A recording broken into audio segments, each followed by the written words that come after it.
ನಮ್ಮ ತಾಯಿ ಜಯಮ್ಮ ಅಂತ. ತುಂಬಾ ಕಾಲು ಕೊಳ್ತಂಗೆ ಆಗ್ಬಿಟ್ಟಿತ್ತು. ಹರೀಶ್ ಕುಮಾರ್ ಅಂತಂದ್ಬಿಟ್ಟು ಅವ್ರ ನಂಬರ್ ಸಿಕ್ತು. ಅವ್ರ ನಂಬರ್ ಕಾಂಟ್ಯಾಕ್ಟ್ ಮಾಡಿಕೊಂಡು ಬಂದ್ವಿ. 90% ಕಮ್ಮಿ ಆಗಿದೆ.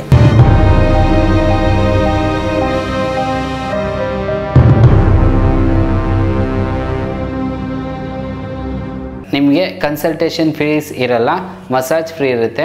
ಹೌದು ವೀಕ್ಷಕರೇ, ಪಿ ಹರೀಶ್ ಕುಮಾರ್ ಅವರಿಗೆ ಹಣಕ್ಕಿಂತ ತನ್ನ ರೋಗಿಗಳ ಆರೋಗ್ಯವೇ ಮುಖ್ಯ ಎಂದು ಭಾವಿಸಿದ್ದವರು ಅದರಂತೆ ನಡೆಯುತ್ತಿದ್ದಾರೆ. ಆಯುರ್ವೇದದಲ್ಲಿ ಅಪಾರವಾದ ಜ್ಞಾನ ಹೊಂದಿರುವ ಪಿ ಹರೀಶ್ ಕುಮಾರ್ ರವರು ಆ ಮೂಲಕ ಲಕ್ಷಾಂತರ ರೋಗಿಗಳ ಪಾಲಿಗೆ ಬೆಳಕಾಗುತ್ತಿದ್ದಾರೆ. ಎಲ್ಲೋ ಈಡೇರದ ಕಾಯಿಲೆಗಳಿಗೆ ಸಹ ಹರೀಶ್ ಕುಮಾರ್ ರವರು ಆಯುರ್ವೇದ ಚಿಕಿತ್ಸೆ ನೀಡಿ ರೋಗಿಗಳನ್ನ ಬದುಕುಳಿಸುತ್ತಿದ್ದಾರೆ.